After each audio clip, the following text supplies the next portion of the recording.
Hello दोस्तों, आज के इस वीडियो में हम लोग एक नावल को डिस्कस करने वाले हैं। और नावल है pride and prejudice. Pride and prejudice जिसे जेन ऑस्टिन ने लिखा हुआ है। तो चलिए सबसे पहले इस नावल के सारे कैरेक्टर्स के बारे में हम लोग जान लेते हैं। तो इस नावल में बेनेट फैमिली एक छोटे से विलेज लॉन्गबर्न में रहती है। इस फैमिली में मिस्टर एंड मिसेस बेनेट अपने 5 यंग एंड अनमैरिड डॉटर्स के साथ रहते हैं। सबसे बड़ी बेटी का नाम जेन है, जो कि 5 में सबसे खूबसूरत और अट्रैक्टिव है। जेन के बाद एलिजाबेथ है, जो कि जेन की तरह ब्यूटीफुल तो नहीं है बट इंटेलिजेंट है। मैरी बेनेट 3rd नंबर की सिस्टर है, जिसको रीडिंग का बहुत शौक है। कैथरीन एंड लीडिया बाकी की 2 बहनें हैं, जो कि बहुत ही फ्लर्टी टाइप की हैं। मिसेस बेनेट एक ऑड नेचर की लेडी हैं। आपको पता है इनके लाइफ का केवल एक ही एम है कि इनकी बेटियों का किसी तरह शादी हो जाए, और ये हमेशा अपनी बेटियों के लिए एक अच्छा लड़का ढूंढने के लिए ओवर कंसर्न रहती हैं।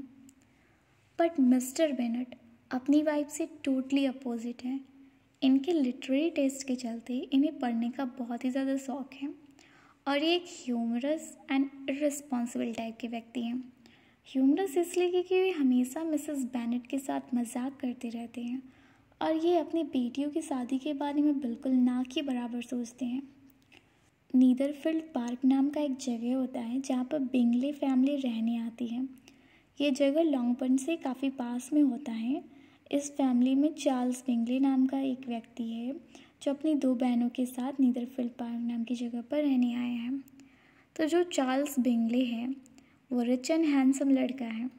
अब जैसे ही ये बात मिसेस बेनेट को पता चलती है, वो बहुत ही ज़्यादा खुश हो जाती हैं, क्योंकि वो सोचती हैं कि बिंगले उनकी 5 बेटियों में से किसी एक को पसंद करके शादी कर ले।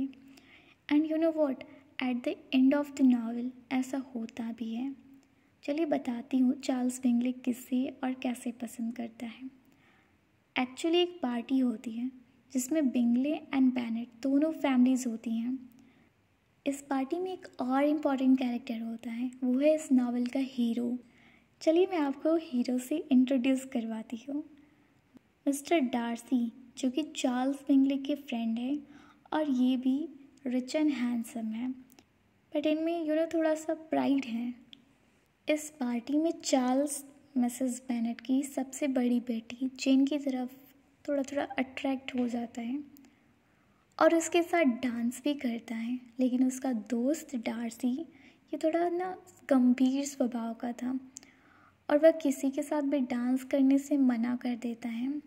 जब चार्ल्स डार्सी से बोलता है कि वो एलिजाबेथ के साथ डांस करे, तो डार्सी एलिजाबेथ के साथ डांस करने से मना कर देता है। यहाँ पर वह अपने प्राइड को शो करता है।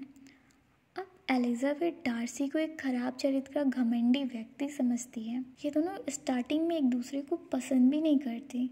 दोनों जब भी मिलते हैं बस झगड़ा ही कर लेते हैं। होता क्या है कि एक दिन बारिश में बिंगले से मिलने के लिए जाते समय जेन बीमार हो जाती है, तो जेन को कुछ दिनों के लिए बिंगले के यहाँ रुकना पड़ता है। एलिजाबेथ को भी जेन का ख्याल रखने के लिए रुकना पड़ता है। अब यहाँ पर धीरे धीरे डार्सी एलिजाबेथ को उसके अच्छे नेचर और समझदारी की वजह से पसंद करने लगता है, लेकिन चार्ल्स की बहन को ये अच्छा नहीं लगता। मैंने इस स्टोरी के स्टार्टिंग में आपको बताया था कि चार्ल्स अपनी 2 सिस्टर के साथ नीदरफील्ड पार्क नाम की जगह पर रहने आया है। तो उसकी 2 सिस्टर में से एक सिस्टर की तो शादी हो गई होती है, वो मैरिड होती है, बट एक अनमैरिड होती है। तो जो अनमैरिड होती है वो डार्सी को लाइक करती है, और इसे बिल्कुल भी अच्छा नहीं लगता कि डार्सी एलिजाबेथ की तरफ अट्रैक्ट हो रहा है। जेन एंड एलिजाबेथ जल्द ही वापस आ जाती हैं। अब इस कहानी में एक नए कैरेक्टर की एंट्री होती है, मिस्टर कोलिंस। अब ये मिस्टर कोलिंस कौन है? तो कोलिंस मिस्टर बेनेट के दूर के रिश्तेदार हैं, और बेनेट फैमिली के प्रॉपर्टी का वारिस भी है। कोलिंस जल्द ही एलिजाबेथ को शादी के लिए प्रपोज करता है, लेकिन एलिजाबेथ कोलिंस के इस प्रपोजल को एक्सेप्ट नहीं करती। एलिजाबेथ के इस फैसले से कोई खुश हो या ना हो, पर मिस्टर बेनेट बहुत ही खुश हैं, क्योंकि वो भले ही अपने डॉटर्स की शादी के बारे में नहीं सोचते, पर वे ऐसा कभी नहीं चाहते कि उनकी बेटी की शादी किसी पुलिस व्यक्ति से हो। पहले यहाँ पर कहानी में होती है एक नए कैरेक्टर की एंट्री, जिसका नाम है जॉर्ज विकम, जो कि इस कहानी का विलन भी है। वैसे ये एक सोल्जर है।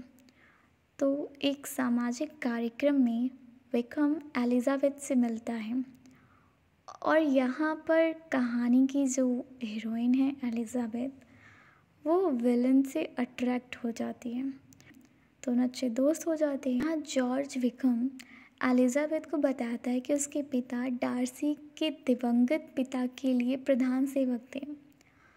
वो कहता है कि डार्सी ने विकम को जेलसी के कारण संपत्ति के अधिकार से वंचित कर दिया, जो उसे डार्सी के पिता ने मरते वक्त दी थी।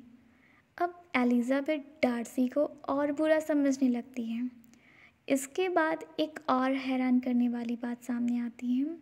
तो वो बात ये होती है कि कॉलिंस, जिसे एलिजाबेथ ने रिजेक्ट किया था शादी के लिए, वो एलिजाबेथ की फ्रेंड चार्लोट लुकअप से शादी कर लेता है। एक्चुअली कॉलिंस से शादी करने से चार्लोट को इकोनॉमिक सिक्योरिटी मिल जाएगी, जिसकी उसे बहुत ज़रूरत थी। अब सर्दियाँ शुरू होने पर चार्ल्स एंड डार्सी लंदन चले जाते हैं। यह खबर सुनकर जैन थोड़ा अपसेट हो जाती है। चार्लोट, जो कि एलिजाबेथ की फ्रेंड थी, वो भी कॉलिंस के साथ शादी करके लंदन चली जाती है। एलिजाबेथ कॉलिंस के घर के लिए प्रस्थान करती है। वहाँ वह लेडी कैथरीन से मिलती है, जो कि सारी संपत्ति की मालकिन है, और लेडी कैथरीन डार्सी की आंटी भी है। तो एलिजाबेथ लेडी कैथरीन के थ्रू डार्सी से कई बार मिलती है। वो डार्सी को जॉर्ज विकम के साथ बुरे व्यवहार के लिए दोषी ठहराती हैं और एलिजाबेथ बिंगले और जेन के अलग होने का भी पता चलता है, जिसके लिए वह डार्सी को ही जिम्मेदार मानती है। डार्सी एलिजाबेथ के सामने शादी के लिए प्रपोज करता है, लेकिन सारी मिसअंडरस्टैंडिंग की वजह से एलिजाबेथ उसके प्रपोजल को रिजेक्ट कर देती है। डार्सी एक लेटर के थ्रू एलिजाबेथ को बताता है कि विकम ने धोखे से उसकी सिस्टर जॉर्जियाना को घर से भगाने का प्रयास किया था, जिस वजह से उसने उसे उसके संपत्ति से वंचित कर दिया था। लेटर में आके वो ये भी बताता है कि उसे ऐसा लगा कि शायद जेन बिंगले को लव नहीं करती। इसमें एलिजाबेथ के परिवार की भी कुछ गलती होती है, जो कि सिर्फ अच्छे घर के लिए जेन की शादी चार्ल्स से करवाना चाहते थे। लेटर पढ़ने के बाद एलिजाबेथ की सारी मिसअंडरस्टैंडिंग्स क्लियर हो जाती हैं और इसका डार्सी के प्रति हृदय परिवर्तन हो जाता है। एलिजाबेथ वापस घर आ जाती है। कुछ दिनों बाद mister and Mrs Gardiner Elizabeth के घर आते हैं। तो mister and Mrs Gardiner Elizabeth के अंकल आंटी हैं। एलिजाबेथ मिसेस गार्डिनर के साथ पेम्बरले चली जाती है, जो कि डार्सी का एस्टेट भी है। वहाँ डार्सी का खूब आदर सत्कार करता है। अब एलिजाबेथ और डार्सी के विचार एक दूसरे के प्रति चेंज हो गए हैं, तो वे दोनों यहाँ एक दूसरे को और अच्छे से जानते हैं। लेकिन इसी वक्त एक बुरी खबर आती है। एलिजाबेथ की जो छोटी सिस्टर होती है लिडिया, वो विकम के साथ भाग गई होती है। अब एलिजाबेथ जल्द ही अपने घर पहुंचती है।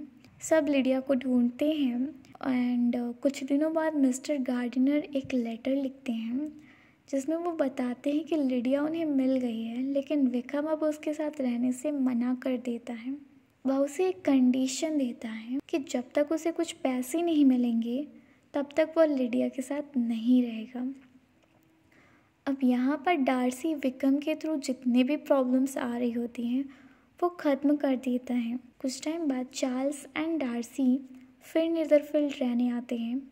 एक दिन चार्ल्स बेनेट फैमिली के घर जाता है, जहाँ पर वह जेन का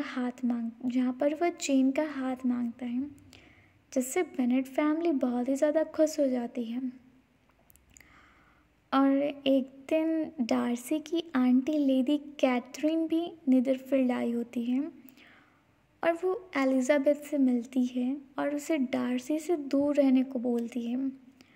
लेकिन एलिजाबेथ बहुत ही कॉन्फिडेंस के साथ ये मना कर देती है, ये बोलते हुए कि वो डार्सी से इंगेज्ड तो नहीं है, लेकिन वो अपनी खुशी के खिलाफ कभी भी कुछ भी नहीं करेंगी।